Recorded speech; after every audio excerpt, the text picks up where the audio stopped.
Investiture of the Gods, Chapter 1. We are about to embark on, well, a truly monumental journey today into one of the most foundational and honestly, utterly captivating texts in Chinese mythology and literature. Feng Xinyanye. You probably know it as Investiture of the Gods. A classic, definitely. So our mission today is to really unpack the very first chapter of this epic. Just chapter 1. Right, just chapter 1. But it's the ultimate setup, isn't it? It lays out this huge story brimming with divine intervention, profound human folly, Yeah, lots of that. and the dramatic downfall of a powerful dynasty, the Shang, paving the way for the rise of the Zhou. We'll be trying to understand the pivotal characters, the historical backdrop, and the rich mythological context that really kicks off this sprawling narrative. It's a lot to cover, even in one chapter. It is. And here's the hook for you. Yeah. We're going to see how one king's, fatal flaw didn't just mess up his own kingdom. No, it went way beyond that. Exactly. It ignited this chain of cosmic events that pulled in gods, immortals, countless human heroes. It's a tale that perfectly illustrates that whole concept of the mandate of heaven How it can be gamed. and tragically lost. Indeed. And the source's opening poem, it immediately casts this incredibly vast net, taking us on a rapid journey through the primordial past. Yeah. It begins with Kontli, Pongu first dividing the chaos. Right, the creation myth. A single monumental act that establishes the very fabric of the cosmos. From there, the narrative just sweeps through these legendary figures who, fundamentally shaped early Chinese civilization. Like, who are we talking about here? Well, there's Yu Chao, who taught people how to build nests for shelter. Then Sudren, discovering fire transformative power right there. Okay. Tuya, credited with creating the trigrams, laying the foundation for divination, understanding the cosmos. Shanong, the divine farmer, tasting all the herbs. Oh, the medicine guy. Sort of, yeah, benefiting human health. And Huangdi, the Yellow Emperor, who brought order, rituals, marriage. This long lineage connects directly to the foundation of Chinese society, eventually leading to figures like King Yu, who tamed the floods. And then the first dynasties. Exactly. It all flows from that. So what's truly profound about this ancient lineage is how it immediately establishes the absolute cosmic stakes of the story. It's telling us this isn't just a human war we're reading about. No, not at all. It's part of this grand, divinely ordained narrative. How civilization itself was forged, how its order must be maintained. It really sets the stage, doesn't it? Absolutely. And from that grand, almost cosmic sweep, the narrative then zeroes in on the very human, yet still divinely connected, founder of the Shang dynasty, Cheng Tang. Okay, Cheng Tang. He wasn't just any ruler. He carried that ancient virtuous lineage, a descendant of Huangdi. And his birth story itself is steeped in the mystical. Oh, tell me more. His mother, Jian Dai, is said to have swallowed a mysterious bird's egg, which led to the birth of his ancestor Qi. Wow, okay. So this mystical origin, it's not just a fun detail. It immediately sets him apart, signaling, a profound destiny, a connection to the divine. That auspicious beginning. Yeah.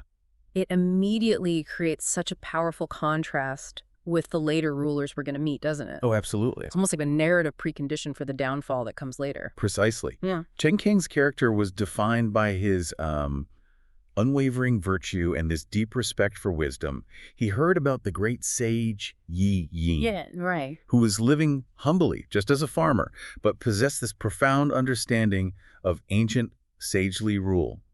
Cheng Ting sent emissaries not once, not twice. 3 times. 3 times. To invite him to serve. That shows immense respect, a clear desire for wise counsel. This humility, seeking out true wisdom, that was really a hallmark of his reign. Okay. And this next anecdote, it perfectly illustrates Cheng Tang's profound compassion. It became like a cornerstone of his legendary status. Let's hear. He once saw a hunter who had set nets on all 4 sides, right? And the hunter was praying, "May everything that falls from the sky, comes from the earth, or arrives from the 4 directions, fall into my net."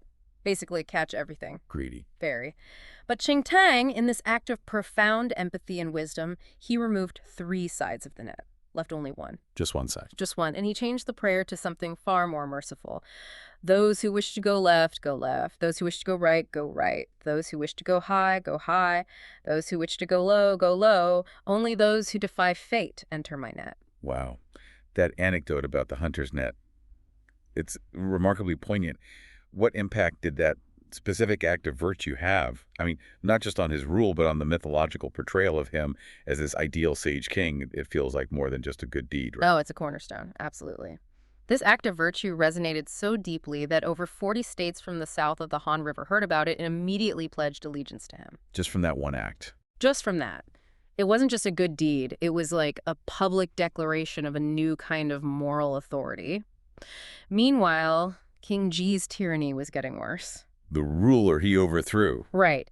Ji even imprisoned Tang himself at one point and brutally killed loyal ministers like Wan Longfeng. The people's suffering became unbearable. So, aided by Yi Yin, Cheng Tang eventually overthrew King Ji, exiled him to Nankou. Okay, so he takes power. Well, after the victory, Cheng Tang, again showing this humility which really solidified his image. Right. He initially deferred. He wanted the feudal lords to choose their own path. Really? He didn't just grab the throne? No, but they unanimously pushed him to take it. So he established the capital at Bo, and his rule was marked by benevolence. He abolished Ji's harsh policies, earned the people's love. Makes sense. There was a devastating 7-year drought. He prayed at Sanglan, and apparently a great downpour immediately followed. Wow. Divine favor right there. Seems like it. He even minted coins from Zhuangshan gold to save lives during hardship, and created music called dahu, which means protection, symbolizing his care for the common people. So a genuinely good ruler. By all accounts in the text, yes. The Shang dynasty, founded on his virtue and this deep sense of moral responsibility, lasted an impressive 640 years. 640 years. Spanning 31 generations, right up to its final infamous ruler, King Zhou. And that's our cue for a dramatic turn, isn't it? It really is. The Shang dynasty, founded on such profound virtue, centuries of prosperity. Yet, as we see throughout history and myth, even the most divinely favored lineage can, well, succumb to human weakness. Mm-hmm. And it's precisely that foundational virtue that makes the descent into tyranny under King Zhou all the more shocking. And, in the narrative's terms, karmically devastating. Mm-hmm. So let's explore this stark contrast. King Zhou, the notorious last ruler of Shang. Indeed. The source paints a truly grim picture, almost archetypal, really, of King Zhu's reign and the suffering he inflicted. He disordered the court, utterly abandoned proper conduct, just threw the rules out. Okay, bad start. Then Spillache killed his wife and son just because he believed slanderous rumors. His own family. His own family. He defiled the palace and was utterly besotted with his concubine Daji. She gets a lot of blame later, too. Ah, Daji. Infamous. Infamous. His cruelty was legendary. He invented horrific tortures like the scorpion pit and the cannon torture. Cannon torture? What's that? A heated bronze pillar victims were forced to embrace. Horrific stuff used on loyal officials who spoke out. Unbelievable. And those who dared to offer direct advice. He had their hearts literally cut out and burned. Good grief. He disemboweled pregnant women, killed people crossing rivers early in the morning, apparently just for sport or on a whim. Just pure sadism. It reads that way. He amassed immense wealth at his pleasure palace, Lu Tai, causing unspeakable suffering among the common people. Their sorrowful cries and resentful energy, the text says, reached up to block out the heavens. That's powerful imagery. It is. He utterly neglected state affairs, dismissed good advisors, immersed himself in curious techniques, immoral crafts. His tyranny was so extreme he even imprisoned Ji Chang, the virtuous Duke of the West, at Yuli. Yichang. Yeah. It becomes important later, right? King Wen. Exactly. The future King Wen of Zhou. It's chilling just hearing that list of atrocities. Mm-hmm. From a narrative perspective, how does this extreme cruelty function in Feng Xinyanyi? Is it just shock value? Or is there a deeper symbolic purpose? Yeah. Solidifying the justification for the mandate of heaven shifting. Because it feels like more than just a bad king. Oh, they absolutely serve a deeper purpose. You're right. These horrific acts aren't just a catalog of evil deeds. They function as, like, a mythological blueprint for how a ruler loses the mandate of heaven. Right. They illustrate this core belief in ancient China that a ruler's moral conduct was directly tied to cosmic harmony. When King Zhou did these things, he wasn't just committing crimes against people. He was messing with the universe itself. Kind of, yeah. Tearing at the very fabric of the universe, justifying heaven's wrath, and signaling the legitimate right for a new, more virtuous dynasty to rise. It's a vivid illustration that unchecked power plus moral decay plus blind infatuation, it doesn't just oppress the people, it fundamentally unravels the cosmic and social order. So how did this unraveling actually happen? What was the breaking point? Well, the answer, according to the narrative, is indeed divine wrath and this growing popular resentment. So heaven was enraged and brought down poisonous calamities. Actual plagues and stuff. The text implies it, yes, and the world was in chaos. The common people were filled with resentment. It was at this critical point that Jiang Ziya enters the scene. Ah, Jiangxia, the wise old fisherman. Exactly. He's described as an immortal among men whose destiny was to bring about this monumental change. The source says he fished daily, patiently waiting for his destined ruler to appear. Fishing for a king, basically. Literally. But it's also this profound metaphor, isn't it? Waiting for the right moment and the right leader. It speaks to this idea of destiny, divine timing, suggesting that even a sage like him can't force the mandate of heaven. He has to align with its will. That's a crucial point, the alignment with destiny. And Jiang Ziya certainly made quite an entrance, didn't he? Appearing in King Wen of Zhu's dream. As a San, A flying bear, which was interpreted as a sign of a great catch, signifying a sage who would aid him. It's almost as if the heavens themselves were setting up this meeting. Exactly. The orchestration feels very deliberate in the story. King Wen, Ji Chang that is, he began the campaign against Shang, but it was actually his son, King Wu, who completed the really arduous task. Yeah, King Wen laid the groundwork. He did. The decisive moment came at the Battle of Miya. On a specific day, the dawn of the Jiazi Day, King Wu's forces met King Zhu's massive army. But crucially, the Shang army They turned on him. turned their spears around, turned back, abandoned King Zhu in droves. His own army deserted him on the battlefield. Wow, that must have been devastating for Zhu. Utterly. The battle itself was swift, brutal. The source describes blood flowing so much it floated pestles, Gruesome detail. and fat like gushing springs. It indicates the sheer scale of the carnage, but also the decisive nature of the rebellion. It was over quickly. And with that swift, decisive victory, the mandate of heaven shifted completely, secured the Zhou dynasty's reign, which, as you said, went on for, what was it? An astounding 800 years. 800 years. And this mandate of heaven, it's not just a simple divine right to rule, is it? It's more complex. Much more. It's dynamic, a conditional contract, really. Heaven grants authority to a virtuous ruler to govern for the welfare of the people. Right, it's about the people. Exactly. When a ruler like King Zhu becomes tyrannical, neglects the people, heaven revokes its mandate. That signals the legitimate right for a new, more virtuous dynasty to rise. It's a fundamental principle of governance in Chinese thought, and this story illustrates it perfectly. Beautifully put. Couldn't agree more. And it all culminates really in the very title of the epic itself. After the war, the Skuria, the Investiture of the Gods altar, was erected. The Feng Shin Tan. Yes, where the names of the fallen warriors and immortals, both those who supported Shang and those who supported Zhu, were listed. So both sides got something. In a way, yes. It was here they were assigned their divine ranks and roles in the celestial bureaucracy, formally integrating the human drama of dynastic change directly into the celestial order, ensuring cosmic balance was restored. That ties it all together perfectly.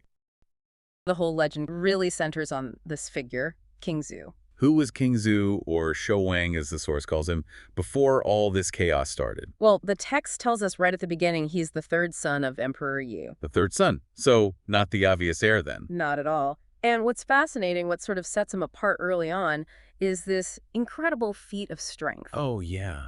What did he do? So they're in the Imperial Garden, apparently, and a beam in this pavilion, the Flying Cloud Pavilion, it collapses. And Shou Wang, he just steps in, holds up the collapsing beam, and swaps in a pillar. The source calls it Yi Anya. Wow. Seriously. Yeah. He just held it up. Yeah, demonstrating this immense, almost unbelievable strength, and that feat, that quick thinking and power is what gets Prime Minister Shang Rong and others to say, okay, this guy should be crown prince. Even though he was the youngest. Exactly. It was seen as a sign of, real capability. So he wasn't just born into it, in a way. He kind of earned it. So, okay, his father reigns for 30 years, then he ascends. And he's got Grand Tutor Wenzong entrusting him with the kingdom. Yep. Sounds like a solid start. It really does. The source paints a picture of a very strong administration. You've got Wenzong, the civil minister, who's able to secure the nation, right? Right, secure the nation. And then the military side, General Huang Feihu, he's like able to stabilize the country. These phrases really suggest, total competence at the top. So, strong leadership, civil and military. What about his personal life? Also seemingly perfect. 3 virtuous queens, Empress Jiang, Consort Huang, Consort Yang, described as virtuous, serene, gentle, and wise. So everything's looking good. For the first 7 years, absolutely. It's described as a time of immense prosperity. Enjoyed peace, people prosperous, good weather, and national stability. Like the perfect reign. A real golden age. Totally. All the surrounding tribes, the 800 feudal lords, they all pledge allegiance.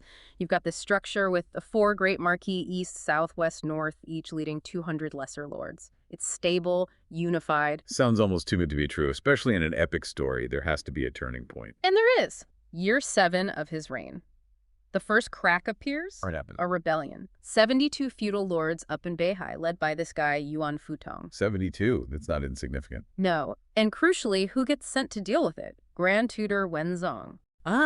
So one of those key pillars, the one able to secure the nation. He's gone. He's away from the capital, dealing with this rebellion.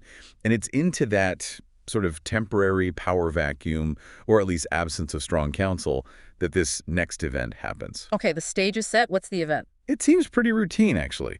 Morning court. Prime Minister Shang Rong steps forward. He says, "Hey, Your Majesty, tomorrow's the 15th of the 3rd month. Okay. It's the birthday of the goddess Nuwa. You should probably go to her palace, offer some incense. Yeah. Pay respects." A standard royal duty, sounds like. How does the king react? Well, initially, he's a bit dismissive. He asks, what merit does Nuwa possess that I, the Lord of 10,000 chariots, should humble myself to go offer incense? Bit arrogant, maybe. Questioning a goddess. Definitely a hint of that. But Shang Rong explains her massive importance, calls her an ancient goddess of sacred virtue. And he recounts the huge story how she mended the sky with 5 colored stones after Gong Gong smashed into the mountain, causing catastrophe. Yeah. The sky tilted, the earth sank. Wow. So literally save the world. Pretty much. Shang Rong stresses that worshiping her ensures everything good. Harmony, long reign, good weather, no disasters. Basic cosmic maintenance, really. Okay, that seems like a good reason. Does the king agree then? Yeah, faced with that explanation, he agrees to go. But something tells me this trip isn't going to go smoothly. You got it. The source itself gives this really ominous warning right here. It says something like, if King Zhou hadn't gone, it would have been fine. Oh, wow. But because he offered incense, chaos spread, people lost their livelihoods. And then that metaphor. Which one? It's like casting a hook and line into the river from which disputes arise. Basically saying this trip is the cause of everything bad that follows. Chilling. So, despite the warning signs in the text, the procession goes ahead. Oh, yeah, and it's grand. He leaves Choj with 3,000 cavalry, 800 imperial guards. Huang Feihu protecting him, all the officials there. The whole court. A whole court. And the ordinary people. They're lining the streets, celebrating, burning incense, totally unaware this is the beginning of the end. On the surface, it's all pomp and piety. Okay, so they arrive at Nuwa Palace. He does the initial rituals, pays respect. Then what? Then he starts looking around, noticing the decorations. The source describes it vividly, gorgeously decorated in 5 colors and gold, jade figures, this image of a half moon, 10,000 pairs of colorful phoenixes. Really impressive, meant to inspire reverence. Sounds beautiful. But something happens, right? Something critical. Suddenly, this gust of wind, a chilling wild wind, the text says, blows aside a curtain. And reveals The holy statue of Nuwa herself, and the description.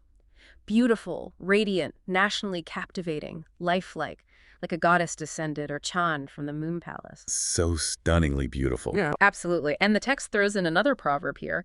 When a nation thrives, auspicious signs appear. When it perishes, calamities arise. Like, this is a moment of fate. And King Zhou sees this unbelievably beautiful statue. And his reaction is immediate and disastrous. His soul was captivated, and lust suddenly arose. That's the exact phrasing. Lust.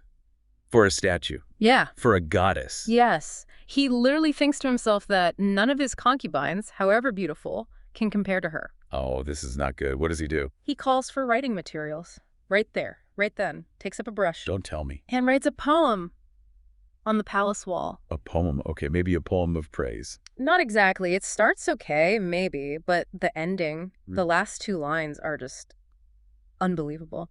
If only this enchanting figure could move, I would bring her back to Changla Palace to serve the king. He wrote that about a goddess on her temple wall. He did. A direct, explicit declaration of lust and possessiveness toward a supreme deity. It's sacrilege on a massive scale. What does Shang Rong, the prime minister who suggested the visit, do? He must have freaked out. He did. He sees it immediately and protests. He's like, Your Majesty, Nuwa is a righteous, ancient deity. She's the blessing provider for our city. Yeah, you just explained that. Exactly. He begs the king, wash it off. This is an offense to the divine. It's not the proper ritual. He's clearly terrified, not just of the goddess's wrath, but probably public reaction too. And King Zhu's response, does he realize his mistake? Not a chance. He dismisses Shangrong completely, just pure arrogance. Says something like, oh, I was just admiring her peerless beauty. No offense intended. No offense. He basically said he wants to enslave a goddess. Right. And then he doubles down. He says, I'm the lord of 10,000 chariots. Let everyone see it. Let them see her beauty and, my own calligraphy. Wow. So it's about his ego, too. Showcasing his writing next to his lustful thoughts about a god. Precisely. Defiant self-importance, overriding piety, tradition, everything. And the other officials, what did they do? Nothing. The text says they silently nodded, dared not say anything, and returned with their mouths shut. Silence speaks volumes there, doesn't it? Fear, disapproval, maybe dread. Absolutely. They know how wrong this is, but they're too scared to challenge the king. The moral compass of the court just shattered right there on the temple wall. So, okay, let's unpack this single moment, this poem. Yeah. What's the bigger significance here? Well, it's basically the spark that lights the fuse for the whole downfall. King Zhu's dynasty, his rule, it all starts to crumble from here. It's not just a personal mistake. In this worldview, it's a massive violation of the cosmic order. Because the ruler's virtue is tied to the kingdom's health. Exactly. His impulsive desire, his arrogance. Yeah. It doesn't just offend Nuwa, it fundamentally proves he's unfit, that he's lost the mandate of heaven, so to speak. Divine favor flips to divine wrath. Right. And it shows how something seemingly small, just a poem, right? But coming from the king. It has huge consequences. It echoes that proverb again. When a nation perishes, calamities arise. His inner failing manifests as an outer catastrophe waiting to happen. It shows how power can corrupt, how personal flaws at the top can destabilize everything. A really stark warning about leadership, even from this ancient text. Definitely. The chapter ends with this really foreboding little poem. It says, soon foxes will be empresses and jackals will fill the court. What should have been, a pretty auspicious day. The 15th of the 3rd month. That's the one. King Zhou of the Shang dynasty, he makes his way to offer incense. At the Nuwa Palace. Right, the Nuwa Palace. And Nuwa, for anyone new to this, she's a really ancient, deeply revered goddess. Foundational, really. Absolutely. And what's fascinating here is the context for Nuwa herself at this exact moment. Okay. She's just gotten back to her own place, the Nuwa Palace. She'd been paying her own respects to the 3 sages, Fuxi, Yandi, Suan Yuan at the Huoyuan Palace. Right. So she's there in her sacred space, settling in, and her gaze falls on something truly infuriating. On a pink wall, yeah. Etched onto a pink wall within her own palace, exactly. And here's where it gets really interesting. King Zhou, apparently just completely swept away by Nuwa's beauty. Overcome, yeah. He scrawled a poem right there on her wall. Not just any poem. No. Yeah. You might think, a king praising a goddess, that's okay. But this, it was deeply disrespectful, lust-filled even. He basically said his own wives, the queen and concubines. Queen Zhang, concubine Huang, concubine Yang. It was like dusty food and earthy soup compared to Nuwa. Dusty food. Can you imagine? And he even implies, a desire for the goddess herself. The audacity is just stunning. Talk about audacity. So this raises the crucial question. Why does this specific poem matter so much? Yeah, why is this the trigger? Because in this mythological world, defying the heavens, especially an ancient, powerful deity like Nuwa that carries really grave consequences, she immediately sees King Zhou for what he is. Would you? A lawless and muddle-headed ruler, someone who's totally forgotten his duty to cultivate virtue. So for Nuwa, this isn't just like a personal insult. Oh, no. Far beyond that. It's the final sign, the proof that the Shang dynasty's key number. It's destiny. It's life. Sort of its collective vital energy, its predestined lifespan, yeah. Over 600 years. It's finally exhausted. Done. Wow. And she feels this absolute divine imperative. She has to deliver retribution. To restore order. To restore celestial order, exactly. So Nuwa, understandably furious, decides, okay, I'm acting directly right now. She summons her attendant, Bixia Boy, Yep.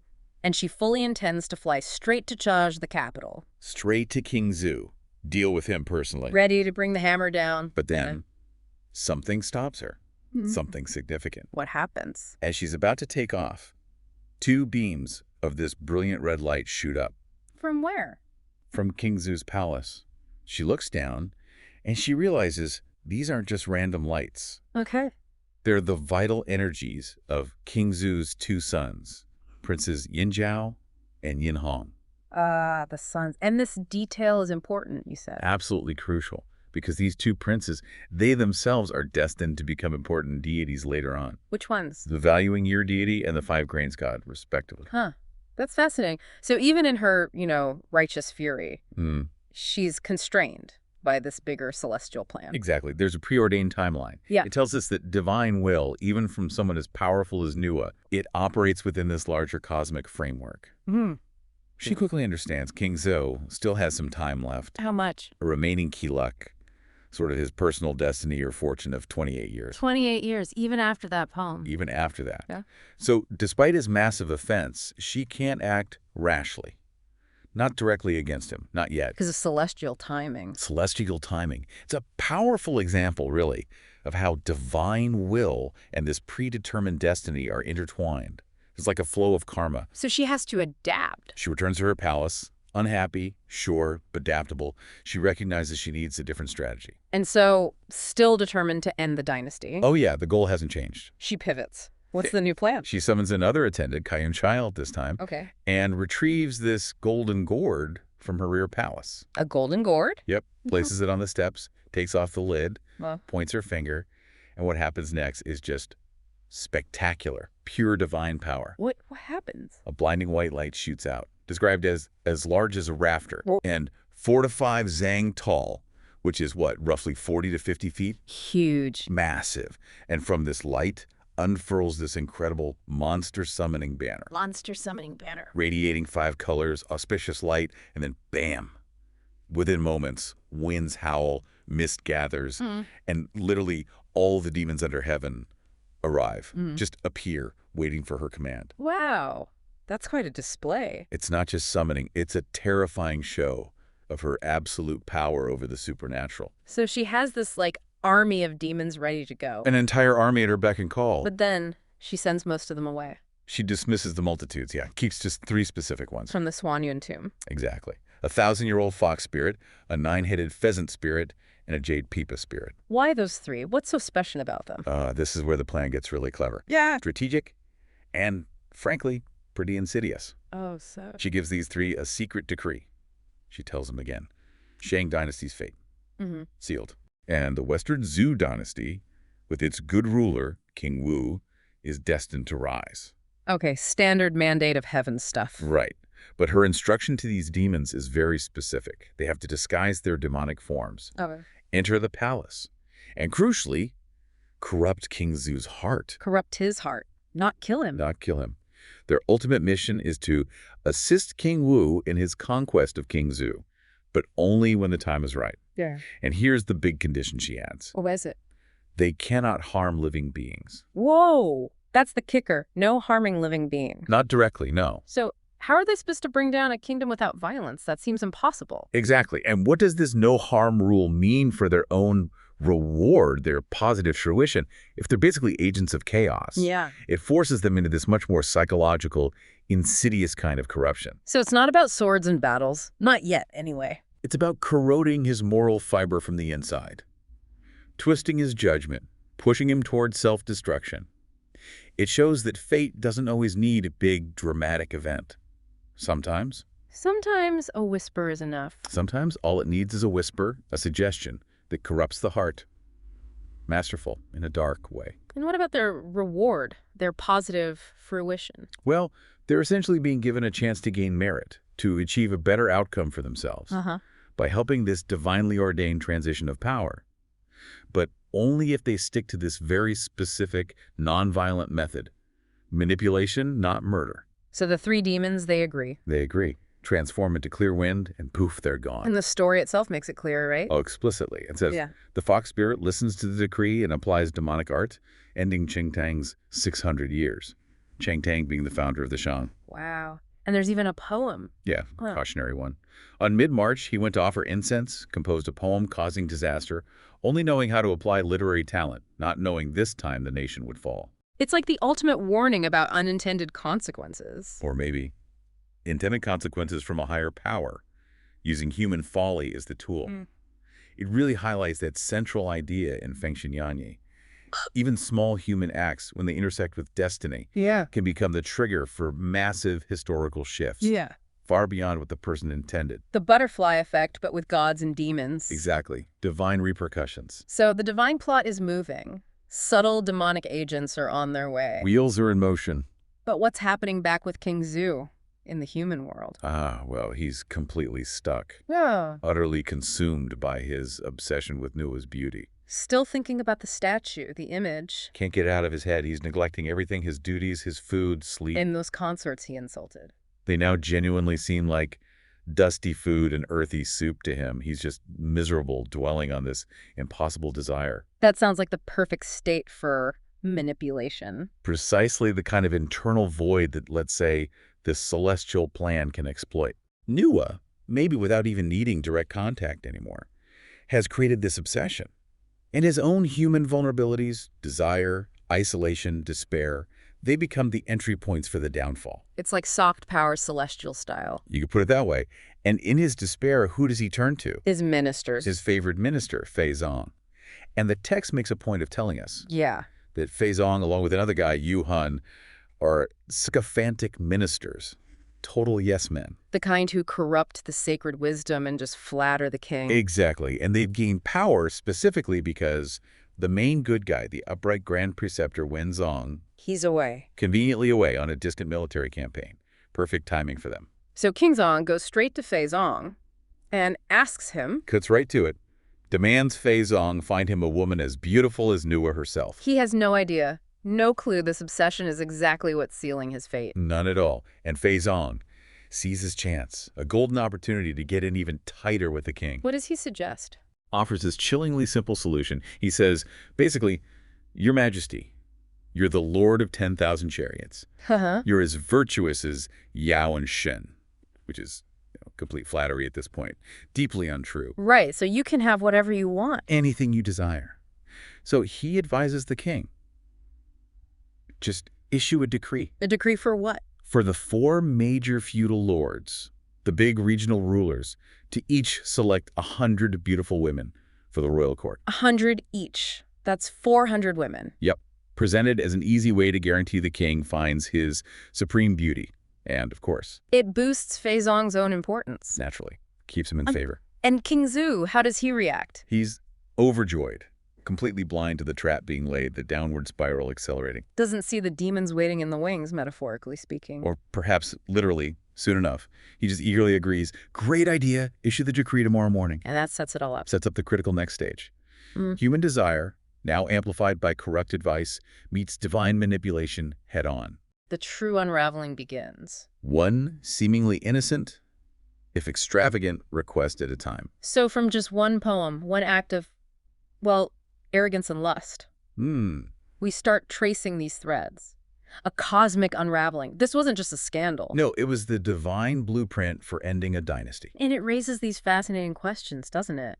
About agency, destiny. The power of a single moment. Yeah. And if you connect this back to the bigger picture, it really highlights that theme you see everywhere, in myth, in history. Edges. This complex dance between fate, destiny, whatever you want to call it, and our individual choices. Right. Nuwa's decree was specific. Do not harm living beings. Explicitly. No direct killing. Yet, the methods the demons choose, because they have to corrupt his heart. From the inside out. Combined with the terrible choices King Zhou makes, egged on by guys like Fei Zong. Yeah, his own sycophants. It's inevitably going to lead to immense suffering, the destruction of the whole dynasty.